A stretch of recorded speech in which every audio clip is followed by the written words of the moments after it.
بسم اللہ الرحمن الرحیم الحمد للہ رب العالمین والصلاة والسلام علی سید الانبیاء والمرسلین اما بعد۔ ناظرین، انجینئر محمد علی مرزا جہلمی نے اپنے لیکچرز میں بارہا اس اصول کا تذکرہ کیا ہے کہ مدلس کی ان والی روایت ضعیف ہوتی ہے جب تک سماع کی صراحت نہ مل جائے، اور ان سے روایت کر رہے ہیں، اور یہ پیٹ رول ہے محدثین کا کہ مدلس کی ان والی روایت جو ہے وہ ضعیف ہوتی ہے جب تک کہ سما کی تصریح موجود نہ ہو۔ لیکن اس پر ایک اشکال ہوتا ہے کہ مدلسین کی ان والی روایات بہت ساری بخاری میں بھی ہیں، تو ان کو ضعیف کیوں نہیں کہا جاتا؟ اس کا جواب انجینئر محمد علی مرزا نے یہ دیا کہ بخاری میں مدلسین کی ان والی جتنی روایات ہیں ان میں سماع کی صراحت دوسری جگہ مل جاتی ہے، اور انجینئر نے اپنی تائید میں یہ بات کی کہ اس پر ایک عرب سکالر نے کام بھی کیا ہے۔ اور یہاں میں آپ کو مزے کے لیے بتا دوں، بخاری مسلم میں کئی احادیث ہیں جن میں آپ کو سما کی تصریح نہیں ملے گی۔ اعمش کی روایتیں ہیں، سفیان ثوری کی ان کے ساتھ روایتیں ہیں، حسن بصری کی ہیں، امام زہری کی ہیں، تو ان کی سما کی تصریح باقی کتابوں میں مل جاتی ہے۔ اس پہ ایک عرب اسکالر نے بہت کام کیا ہے۔ البتہ بخاری مسلم میں جو تدریس والی روایتیں ہیں وہ صحیح ہیں، وہ سما کی تصریح کے اوپر معمول ہیں۔ ایک عرب اسکالر ہے، انہوں نے باقاعدہ اس کے اوپر ایک کتاب لکھی ہے کہ جو بخاری مسلم میں ان والی روایتیں ہیں نا، اعمش کی یا سفیان ثوری کی یا باقی محدثین کی، وہ ان کی سما کی تصریح باقی کتابوں میں مل جاتی ہے۔ ناظرین، یقین جانیے انجینئر محمد علی مرزا نے اپنے فالورز پر رعب جمانے کے لیے عرب سکالر کا نام تو لے لیا، لیکن ہم پورے وثوق سے کہتے ہیں کہ انجینئر نے اس عرب سکالر کی کتاب پڑھی ہی نہیں ہوگی، ورنہ یہ بات کبھی نہ کرتا۔ آئیے ہم جائزہ لیتے ہیں کہ عرب سکالر نے کیا لکھا ہے اور انجینئر کا اصول کیا ہے۔ صحیح بخاری میں مدلسین کی ان والی روایات پر ہماری معلومات کے مطابق 2 عرب سکالر نے کام کیا ہے۔ دونوں کے اصل حوالے ہم آپ کے سامنے پیش کریں گے، اور ساتھ ساتھ انجینئر کے اصول پر بھی ہم تبصرہ کریں گے۔ ہمارے سامنے ایک کتاب ہے جس کا نام ہے روایات المدلسین فی صحیح البخاری۔ اس کتاب کے مصنف کا نام ہے ڈاکٹر عواد۔ کتاب کے شروع میں انہوں نے کچھ بحثیں لکھی ہیں۔ 8ویں بحث اس بات پر لکھی ہے کہ وہ صورتیں جن میں مدلس کی ان والی روایت قابل قبول ہوتی ہے۔ اس عنوان سے ہی آپ سمجھ گئے ہوں گے کہ مصنف کے نزدیک، اس عرب سکالر کے نزدیک، مدلس کی ان والی روایت ہر صورت میں مردود نہیں ہوتی، بلکہ کچھ صورتوں میں قابل قبول ہوتی ہے۔ ان میں سے شروع میں جو دوسری صورت لکھی ہے کہ وہ یہ ہے کہ اگر راوی دوسرے مرتبے یعنی دوسرے درجے کا مدلس ہو تو اس کی ان والی روایت قابل قبول ہوتی ہے۔ پھر دوسرے درجے کے مدلسین کی تفصیل کرتے ہوئے مصنف نے چوتھے نمبر پر حسن بصری رحمۃ اللہ علیہ کا ذکر کیا ہے، اور لکھا ہے کہ ان کی روایات صحیح بخاری میں کل 40 ہیں۔ 11ویں نمبر پر سفیان ثوری رحمۃ اللہ علیہ کا ذکر کیا ہے، اور لکھا ہے کہ ان کی روایات صحیح بخاری میں 353 ہیں۔ 19ویں نمبر پر ابن شہاب زہری رحمۃ اللہ علیہ کا ذکر کیا ہے، اور لکھا ہے کہ ان کی روایات صحیح بخاری میں 1181 ہیں۔ ناظرین، یقین جانیے کہ اس مصنف نے، اس عرب سکالر نے، ان تینوں مدلسین کی روایات کی تعداد بھی ذکر کی ہے اور ان کی تفصیل بھی ذکر کی ہے۔ تفصیل سے حوالہ جات بھی لکھے ہیں کہ ان کی روایات کہاں کہاں کس کس چیپٹر میں ہیں۔ لیکن ان کی ان والی جتنی روایات ہیں، مثلا سفیان ثوری رحمۃ اللہ علیہ کی تقریباً 350 روایات میں سے 250 سے زائد روایات ان والی ہیں۔ تو ان کی جو ان والی جتنی روایات ہیں ان کے سماع کی صراحت پر اس عرب سکالر نے کام کیا ہی نہیں۔ کیوں؟ کیونکہ مصنف کے نزدیک اس کام کی ضرورت ہی نہیں تھی۔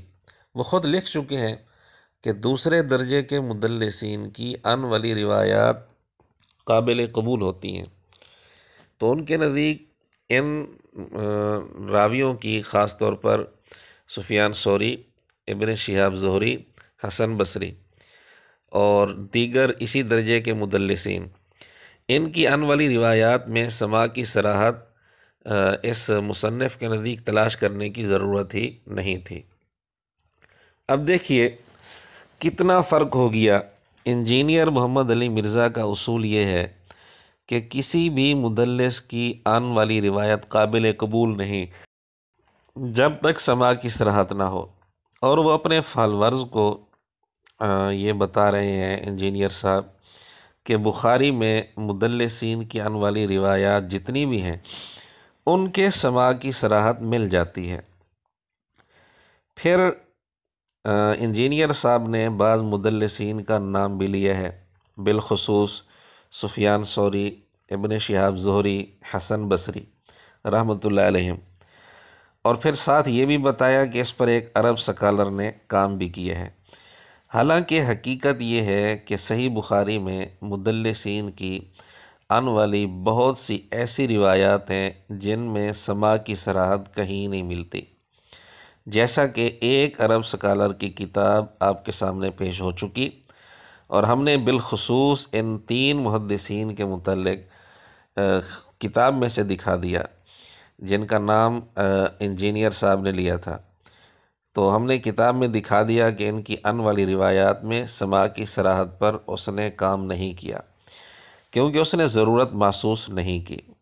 تو ناظرین اندازہ کریں انجینئر محمد علی مرزا کتنی غلط بیانی سے کام لیتے ہیں۔ اس سلسلے میں دوسری کتاب جو ہمارے سامنے ہے اس کا نام ہے کتاب المدلسین و مرویاتہم فی صحیح البخاری۔ اس کے مصنف کا نام ہے ڈاکٹر فہمی احمد عبد الرحمن القزاز۔ آئیے دیکھتے ہیں اس کتاب میں اس حوالے سے کیا لکھا ہے۔ اپنی اسی کتاب میں صفحہ 98 پر مصنف لکھتے ہیں کہ امام بخاری رحمۃ اللہ علیہ نے صحیح بخاری میں مدلسین کی ان والی روایات سماع کی صراحت کے بغیر جو لکھی ہیں، امام بخاری رحمۃ اللہ علیہ کا یہ طرز بتاتا ہے کہ یہ اصول ہر جگہ فٹ نہیں ہوتا کہ مدلس کی ان والی روایت قابل قبول نہیں۔ کتاب کے مصنف کی اس بات کا مقصد یہ ہے کہ اگر یہ اصول ہر جگہ فٹ ہوتا تو امام بخاری رحمۃ اللہ علیہ مدلسین کی ان والی روایات نہ لاتے۔ اب دیکھیں کتنا فرق آ گیا کہ انجینئر نے بالکل کلی درجے میں یہ اصول بیان کیا ہے کہ مدلس کی ان والی روایت کسی بھی صورت میں قابل قبول نہیں ہوتی جب تک سماع کی صراحت نہ مل جائے، جبکہ کتاب کے مصنف کے نزدیک یہ اصول نہیں ہے، اس نے یہ اصول تسلیم ہی نہیں کیا۔ آگے چلیے، یہی مصنف اپنی اسی کتاب کے صفحہ 105 پر لکھتا ہے کہ صحیح بخاری کی کئی حدیثیں مدلس کی ان والی ایسی ہیں جن میں سماع کی صراحت کہیں نہیں ملتی، نہ صحیح بخاری میں نہ کسی اور کتاب میں۔ اب دیکھیں یہ عرب سکالر تسلیم کر رہا ہے کہ مدلس کی ان والی ایسی روایات بھی صحیح بخاری میں ہیں جن میں سماع کی صراحت نہ بخاری میں ملتی ہے نہ کسی اور کتاب میں، لیکن انجینئر صاحب کا بیان یہ ہے کہ بخاری میں موجود مدلسین کی ان والی تمام روایات میں سماع کی صراحت مل جاتی ہے۔ ناظرین آپ خود فیصلہ کریں، کیا یہ جھوٹ اور غلط بیانی نہیں؟ اور کیا آپ یہ سمجھتے ہیں کہ علی مرزا نے یہ کتابیں پڑھی ہوں گی؟ پھر آگے چلیے، یہی مصنف اپنی اسی کتاب میں لکھتا ہے کہ میں نے اس کتاب کو 3 فصلوں پر یعنی 3 حصوں پر تقسیم کیا ہے، اور ہر حصے میں اسی درجے کے مدلسین کا تذکرہ میں کروں گا۔ پھر اس کے فوراً بعد مرتبہ ثانیہ کے مدلسین کے متعلق کچھ تفصیل لکھ کر آخر میں لکھتے ہیں کہ ایسے مدلسین کی آن والی روایات سما پر معمول ہوتی ہیں، یعنی قابل قبول ہوتی ہیں، اور اس کی وجہ مختلف وجوہات اس کی لکھی کہ وہ حدیث میں امامت کا درجہ رکھتا ہوگا محدث، یا اس کی تدلیس بہت کم ہوتی ہے، وغیرہ وغیرہ۔ تو اس تحریر سے ثابت ہوا کہ دوسرے درجے کے جو مدلسین ہیں ان کی ان والی روایات سما پر معمول ہوتی ہیں، سما کی صراحت تلاش کرنے کی ضرورت نہیں ہوتی۔